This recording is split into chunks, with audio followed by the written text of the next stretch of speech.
እኔ ኮፍረሽ ነው የተደረገችው ያለሽ ካለበት ሳንከትሽ ነው ሰጣጣ እንዴ አጥቅም ምን ተፈጠረ አሁን ያሶሽ ሁሉ ለከሻለ ጸጥታሽ ምንም አሁን ወደ ሄደበት ተከትለሽ ገባሽ እንደዛ ካላረግሽ አንገትሽን ዘንጥይ ነው አሪፍ ወይ ማለት እንደዛ ግን ወቀበ ፈጣሪ ለምን እንደተደረገ አታስቢ እሺ ብለሽ ነው ትይጭ ምንም አላረግሽ ገባሽ እሺ አልኩ ግን ወቀት ልትወስደኝ ነው አባቱ ምን በቀራጭ ተፈሽላት የሱ ምን ተፈ ሂጅ አንገቱን ዘነጣጠል ገባሽ ማን ዝም ብለሽ ተቀመሽ አብራ ድረግ ማለት ነው ነው ትርግ ቢዳለ በቃ ተሸንፈ ያለው ዳግሽ ልጅ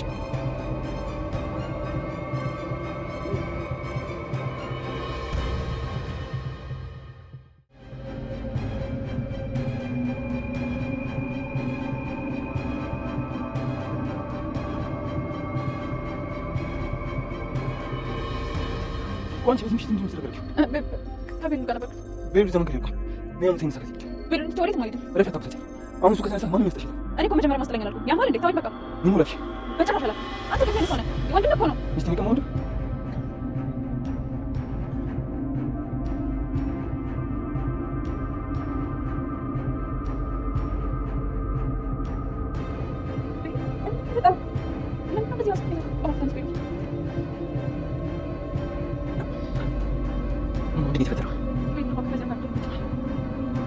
ماني بك وليت شغله لك كل من اللي ابغى بس مين يقدر معي ولا صوت مني انا ما لقيت بوجه متصل لك مين لك ايش صار لي امس ما لقيتش لي شيء اي لا ما انا لازم يمكن وقت لو لازم لك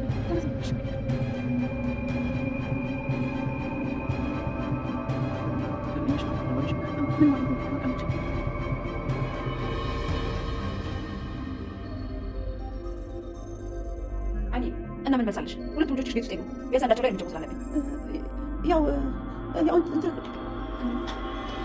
በእናትሽ ከሽ መጣሽ ነበር መሳት ምንሽ መጣሽ ከየት እንዴ እዚሁ በእንዳለ ነበር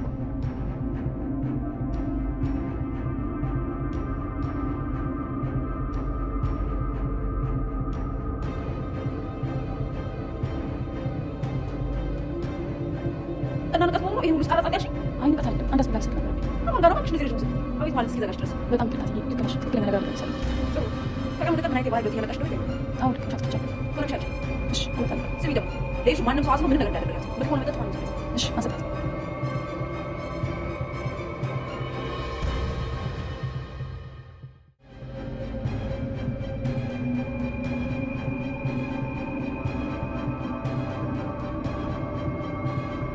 እስቲ እነኑኑና መሲ ቤት ተከራይተው ለብቻቸው ይኖሩ የምትሉ ቪዲዮውን ላይክ በማድረግ ብዛታችሁን አሳዩኝ። ምን አይነት ነገር እየተፈጠረ እንዳለ አይታችኋል። መሲ ኑኑ ከቁጥጥር ውጭ እየሆኑ ነው። የራሳቸውን ነፃነት ለማወጅ ሲሉ ራሳቸው የሚፈልጉትን ነገር ከማድረግ ጀምሮ በዚህን ሰዓት ላይ ሄለን በጣም ያናደዳት ነገር ከቤት እንኳን መውጣታቸው በጣም ስለሚያበሳጫት ያኔ የኑኑና የመሲን እናት ሄዳ ታስጠነቅቃቸዋለች።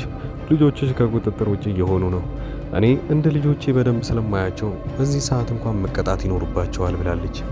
መሲም ቢሆን ከስንት ጊዜ በኋላ ነበረ ሄዳ ያ የድሮ ጓደኛዋን ቴዲን ስታገኘው ቴዲ ደግሞ በሰዓቱ ሊታመንላት እንዳልቻለና አሁን ላይ ለሱ ያላት እምነት እንደተሻከረ እንደውም አዲስ ጓደኛ ሁላ እንደያዘች ትነግረውና ትናደድና ተለያይተው ነበር የወጡት።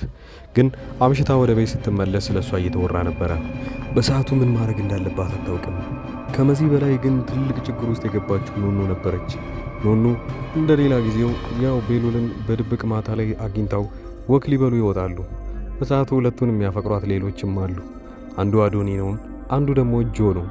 ጆ ግን እንደ ሌላው ጊዜ ወይንም እንደ አዶኒ ነገሮችን ሸፋፍኖ ማለፍ አይፈልግም። ወዲያውኑ ነበረ ያኔ አጋጣሚውን ባገኘበት ሰዓት ላይ ኑኑን አፏን ያፈናትና እኔ ወደምፈልገው ቦታ አብረሽኝ ትሄጃለሽ፣ ያኔ እሺ የምትይ ከሆነ ያው ቤሉል የምትወጂው ልጅ ይተርፍልሻል ይላታል። ኑኑ በጣም ስለፈራች እሺ ብለው አብራው ወደሚሄዱበት ቦታ እየሄዱ እያለ ከኋላ አፍኗት ስለነበረ አዶኒ ይሄንን ነገር ሲያይ ማን ነው እንደዚህ አፈናት ብሎ ከጀርባው ይመታውና ጆን ይጥሉሃል ማለት ነው። ጆ በወደቀበት ሰዓት ላይ ራሱን ስቶ ነበረ። ታዲያ ያው አዶኒ ኑኑን ባዳነበት ሰዓት ላይ ወደ ሄዳ ታቅፈውና ነገር ግን በዚህ ሰዓት እዚህ ምን እንደሚሰራና ለምን እንደሚከታተላት ትጠይቀዋለች። ያው እሱ ሞራሉን የሚነካ ነገር እየተናገረችው ነበረ። አትከታተለኝ፣ ከዚህ ዞር በልልኝ፣ አንተ እዚህ አታስፈልገኝም እያለች ወደ ቤሉል እየሮጠች ትሄዳለች። ቤሉል እንደወደቀ ራሱ አዶኒ ነበረ ለመሲ ነገራት። ነገራችን ላይ ግን እዚህ ጋር ቤሉል ሲመታና ማን እንደመታው የሚታወቅ ነገር የለም። መጀመሪያውኑ ሆን ብሎ የመጣው ለቤሉል ይሆን እንዴ? አዶኒ ጆ በጣም አደገኛ ሰዎች ናቸው። በምን መልኩ የራሳቸውን ሁሉ ሊያረጓት እንደሚችሉ አያውቁም። ምንም ያህል እንኳን ቢወዷትም ቢያፈቅሯትም እየተጠቀሙ ያሉት ጉልበት ስለሆነ አንዳቸውንም እንኳን በፍቅር ሊያሸንፏት አልቻሉም። ይህኔ ነገሩ ወደ ጸብና ወደ ትልቅ ጦርነት እየተቀጠለ ነው። ኑኑን ለሶስት አፍቅረዋት አንደኛውን ብቻ እሷ ፈልጋ አብረው እየሆነች ነው ያለችው። እሱም ቤሉል እድለኛው ሆኖ ነው። ኑኑም አሁን ወደ ቤቷ ስትመለስ በነጋታው ስራ መጀመሯ የማይቀር ነገር ነው። ግን ቤቷ እናቷ አዝናበት ቆማ እየጠበቀቻት ነው። በዛ ላይ የሄለን ጉዳይም ስላሳሰባት ሄለን እናታቸውን እየተናገረች ነው። ልጆችሽ ከቁጥጥሬ በላይ ሆነዋል። አሁን ከየት እንዳመሹ እንዲመጡና ወዲያው ቅጣታቸውን የሚቀበሉትም ይሆናል ብላ እያወራች ነው ኑኑ ወደ ቤቷ ስትመለስ። በዛ ላይ የት እንዳለች እንኳን መናገር አትችልም።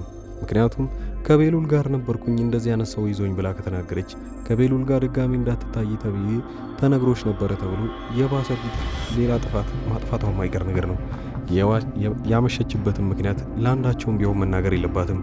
ኑኑ ይህንን የምታደርግ ከሆነ ግን ስራዋን ልታጣ ትችላለች። ወደ ቤት ተመልሳ ከሄለን ጋር ስትፋጠጥ ምን የሚፈጠር ይመስላችኋል? በሌላ በኩል ውጪ አዶኒና ጆ ፊት ለፊት ተፋጠዋል። ይደባደቡ ይሆን ወይንስ አንድ ላይ ተስማምተው ማን ትክክለኛ ጠላታቸው እንደሆነ ይረዳሉ? በነገራችን ላይ አዶኒ የገዛ አባቱን ማን እንደገደለ የራሱን የሆነ ፍንጭ እያገኘ መጥቷል። ያኔ በፊት መቃብሩ ላይ የመጣውን ልጅ ቴዲ እንደነበር አይቶታል። ቴዲ ደግሞ በዚህ በኩል ከሄለን ጋር ዝምድና እንዳለውና አንድ ላይ እንደሚሰሩ ጭምር ያውቃል። አሁን ከአባቱ ገዳይ ጋር የሆነ የሚገናኝ ነገር እንዳለ ተሰምቶታል። ለዛም ነበር እያንዳንዳቸውን አንድ ትልቅ መረጃ እስኪያገኝ ድረስ አፍኖ እየጠበቀና ነገሩን ያው በደንብ ለማጣራት እየሞከረ ያለው።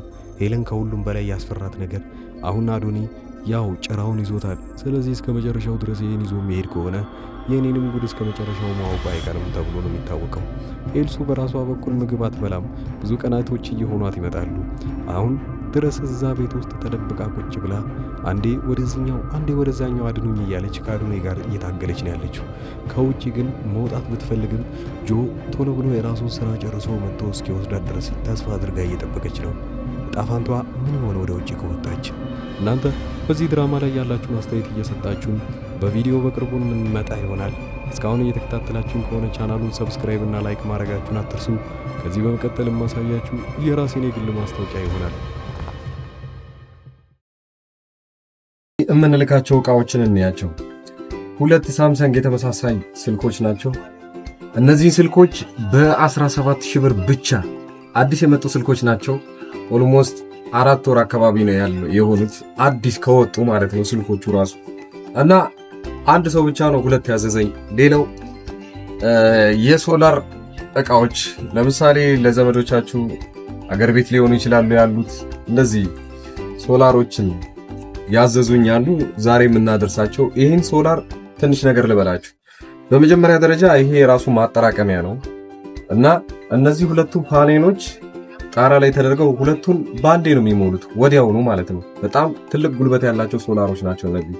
ከዚህ ላይ ቻርጀሮች ምናምን መጠቀም ይችላሉ ለስልካቸው ማለት ነው ራሱ ስለሚይዝ። እነዚህ 4 አምፖሎች ደግሞ ማንኛውም ቦታ በገመድ ይሰቀላል። ለምሳሌ እነዚህ ገመዶች በጣም ረጅም ናቸው። የራሳቸው ማብሪያ ማጥፊያ አላቸው እንደምታዩት እና አንዱን ጣራ ላይ አርጋችሁት መሬት ላይ ደግሞ ይሄንን ማብሪያ ማጥፋ ማስቀመጥ ይችላል። ልክ እንደ ዋነኛው ኤሌክትሪክ ዝርጋታ ነው እነዚህ የሚቀመጡት። እና ፓወር ባንኩም አንድ ቦታ ነው የሚቀመጠው የራሱ። ሶላሩ ደግሞ ውጪ ነው የሚደረገው ጣራ ላይ። ከዚህም በኋላ ምንም እኛ መሰካካት ቻርጅ ማድረግ ምናምን አይጠበቅብንም። ራሱ ሶላሩ ፉል ያደርገዋል። እኛ ማታ ብቻ እነዚህን አምፖሎች መጠቀም ብቻ ነው። በጣም ባሪፍ ዋጋ በ14,000 ብር ብቻ ማለት ነው። ሁለቱን ሶላር እና 4 አምፖል ያለው እንደዛው ሶላር የሚቀንሱ ደግሞ ሌሎችም አሉ። በጣም የሚቀንሱ ከ6,000 ብር ጀምሮ አሉ ሶላሮች ለቻርጀር እና ለቤት ውስጥ አምፖሎች የሚሆኑ ለተለያዩ ነገሮች። በዛው ልክ ደግሞ ከፍ እያሉ የሚመጡ አሉ። እስከ 40 ሺህ ብር የሚሸጡ ትላልቅ ለምሳሌ ቲቪዎችን ምናምን እንዲሰራ የሚፈልጉ ሶላሮች አሉ። እነዛ ከ30 ሺህ ብር ጀምሮ እስከ መጨረሻው እስከ 100 ምናምን የሚሸጡ ሶላሮች አሉ።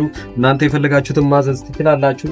ስልኮችም እንደተባለው ብዙ ስልኮች የምታዘዘው ስልክ ላይ ነው እና አሁን ይሄ አንድ ሰው ቦታ ላይ የሚላክ ነው። ከዚህ በፊት ልጅቷ አዛ ያንን ከደረሰላት በኋላ ልክ ነው ብላ ለጓደኛዋ ደግሞ ከዛ በኋላ ያዘዘችው ስልክ ነው። በጣም አሪፍ ስልክ እና ይሄ ስልክ ከወጣ ቢያንስ 4 ወር ምናምን ቢሆነው ነው። እናንተም እንደዚሁ ማዘዝ ትችላላችሁ። ሌሎች ያዘዙ ልጆች ደግሞ ከዚህ በመቀጠል ማሳያችሁ ነው። እናንተ የምትፈልጉትን ዕቃ ብቻ በዋትስአፕ በቴሌግራም እና በኢሞ ለኔ መናገር ብቻ ነው የሚጠበቅባችሁ። ከዛ ዋጋውን ከተስማማንና ቦታውን ካወቅም በኋላ እናንተ ወዲያውኑ ዕቃው የሚደርስላችሁ ይሆናል። እዚህ አጠገቤ የምታዩቸውን ዕቃዎች እንዳለ እዚሁ አዲስ አበባ ውስጥ ሆኜ ወደ ተለያዩ ሰዎች በትዕዛዝ የማደርሳቸው ዕቃዎች ናቸው እና በእነዚህ ዕቃዎች ላይ ማንኛውንም ወይንም ዋጋ እናንተ ለቤተሰቦቻችሁ ወይንም ለማንኛውም ሰው ለማዘዝ ከፈለጋችሁ እኔን በቴሌግራም በዋትስአፕ እና በኢሞ ማውራት ትችላላችሁ። እንደምታዩቸው የተለያዩ ስልኮችና የዋይፋይ ዕቃዎች፣ ታብሌቶች ለልጅ የሚሆኑ እነዚህ የተለያዩ ቦታ አገር ሆናችሁ እናንተ እያዘዛችሁ እዚህ ለቤተሰቦቻችሁ መላክ ይችላል። ከኤሌክትሮኒክስ ዕቃዎች ውጪ ያሉትን ዕቃዎችንም እኔ ጋር ማግኘት ትችላላችሁ። እነሱም በእርግጥ ራሴ ባልሸጣቸውም ዋጋውን የተለያዩ ከሚሸጡ ሰዎች ጋር ወይም መርካቶ አጠገቤ ስለሆነ እዛ ያለውን ዋጋ እያጣራው ለእናንተ መላክ እችላለሁኝ ማለት ነው። ከዚህ በቀደም እንደሚታወቀው በትልቁ ቻናሌ ላይ እነዚህን ዕቃዎች ሳደርስ ለብዙ ሰዎች ሳደርስና ብዙ ሰዎችም ሲያዙኝ ነበሩ። አብዛኛው ጊዜ ሰው እያዘዘኝ የነበረው የተለያዩ ስልኮችን ነበረ። እነዛንም ስልኮች አዲስ አበባ ውስጥ በአንድ ቀን እያደረስኩኝ ነው።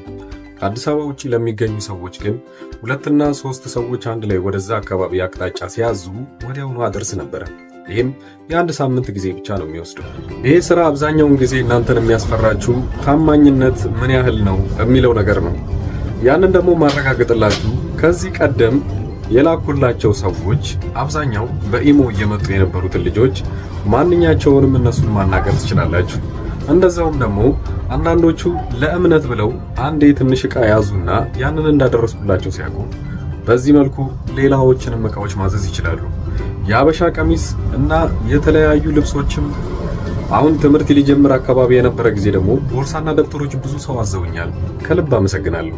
ሌላው በዚሁ አጋጣሚ እናንተም የምትፈልጉት ዕቃ ካለና እንዳደርስላችሁ መልእክት ሊሆን ይችላል። ማንኛውንም ዕቃ የቤት ዕቃ ሊሆን ይችላል፣ ልብሶች እና የተለያዩ ፈርኒቸር ዕቃዎችም እንደዚሁ እያደረስኩ እገኛለሁ። ዋጋ ብቻ ማወቅም ከፈለጋችሁ እኔን ማናገር ትችላላችሁ። ለማንኛውም እስኪ ዋይፋዎቹን ላከልኝና ልንፋጣቸውን የምፈልገው ማለት ነው። አመሰግናለሁ። በጣም አሪፍ ነው። እገዛለሁ ግን አሁን ሳይሆን ወደፊት የልጄ ልደት እየደረሰ ስለሆነ እንደ ስጦታ ትልክ ታደርስልኛለህ። እዛው አዲስ አበባ ወደ ለገሃር አካባቢ ናቸው እና እዛ ታደርስልኛለህ። እደውዬ እነግርሃለሁ ሁሉን። አሁን ገባኝ። እና ዋይፋው ስንት ብር ነው? እና የዋይፋው ዋጋው ስንት ብር ነው? ልትነግረኝ ትችላለህ? ይሄኛው ስንት ነው? እና ስንት ጂቢ ነው? እንዴት ነህ? ሁሉ ሰላም አለኝ። ነው ደማኛ ተሚና ቆይታ እንዴት ነህ? ሁሉ ሰላም። ኧረ ችግር የለም። ቀሪን ያኔ በ30 ሁሉንም አስገባልሃለሁ። ያንተንም የእሷንም የሁሉንም ባንዴ አስገባዋለሁ። ችግር የለውም። ያኔ አንተ የምትሰጣት ከሆነ ትጀምረዋለች። ማይማር ይሄንን እስቲ አጣራ። ኮፍያዎች ስንት ናቸው? እስቲ ጠይቅ እስቲ እና አጣራሽ። ብዙ አይነት ነው ያለው፣ ግን ይሄንን ነው ያደረኩልክ። እስቲ እንትን ያልኩት የላኩልክ። እስቲ ቦሌ ያምጣውና ከዛ አንተ ጋር ከሻንጣው ማለት ነው። ከዛ በኋላ አንድ ላይ ነው የምትሰጣ ከሞባይሉ ጋር ማለት ነው። ከይቅርታ ጋር ግን ከልብ ላስቸግርክ ነው። ዋትስአፕ ላይ ልልክልሃለሁ የሰውየውን ቁጥር ማለት ነው። እና የት ነው አለኝ ሉሉ ምንድነው እሱን እስቲ አንተ ከዛ እሱን ካመጣክ በኋላ ትደውልልካለች። የጀመሩት ከዚህ በፊት በነበሩት ቪዲዮዎች ላይ በለቀኩት ማስታወቂያ ነው። ያው ለሌሎቹ እና አዲስ አበባ ውስጥ ቅርብ ለሆኑ ሰዎች ወዲያውኑ በአንድ ቀን ውስጥ አድርሰንላቸዋል። እናም የተለያዩም ሰዎች አሁን ላይ ትክክለኛ እኔ እንደምሰራ ለማወቅ የመጡና እናም በቀጣይ ደሞዛቸው ወይንም በሌላ ጊዜ ዕቃ ሲፈልጉ ከኛ ማዘዝ እንደሚችሉ አረጋግጠው ሄደዋል። ያንን ብቻ ለማወቅ ብቻ ሳይሆን የተለያዩ ዕቃዎችን ዋጋቸው ምን ያህል ነው ወይንም እናንተ ካላችሁበት ሱቅ ወይንም እናንተ ካላችሁበት ሰፈር ጋር ዋጋውን ምን ያህል ቅናሽ ነው የሚለውን ካያችሁ ዕቃውን ወዲያውኑ ማዘዝ ትችላላችሁ። በክፍለ ሀገር ያላችሁና የተለያየ ቦታ ለምትኖሩ ለምሳሌ ወደ ወላይታ አካባቢ ብዙ ሰዎች ዕቃ እንዳዘዛችሁኝና አንድ ላይ ልልክላችሁ አንድ ሳምንት ጊዜ ጠይቄያችሁ ነበረ። ያም ሆነም ወደ ራቅ ወዳሉ ቦታዎች ላይ ዕቃ የምንልከው 3 እና 4 ሰዎች ስትሆኑ ነው። ዕቃውን ወዲያውኑ አንድ ላይ የምናደርስላችሁ ይሆናል። ለጊዜው ግን አዲስ አበባ ውስጥ ለሆናችሁ ዋና ዋና የሚባሉ ወደ ባህር ዳር፣ ወደ ጎንደርና ወደ ባህር ዳር ሌላው መስመር በሚገኙ ቦታዎች አንድ ላይ ዕቃዎችን እንልካለን። እናንተ ብቻ በተለመደው መልኩ ከኛ ምንም አይነት መረጃ ማግኘት ስለምትችሉ በዚህ ሁኔታ ላይ መጠየቅም ትችላላችሁ። በቴሌግራም በዋትስአፕ እና በኢሞ እዚህ ፊት ለፊት ላይ የምታዩት ቁጥር በዚህ እኔን ማናገር ትችላላችሁ። መልካም ጊዜ።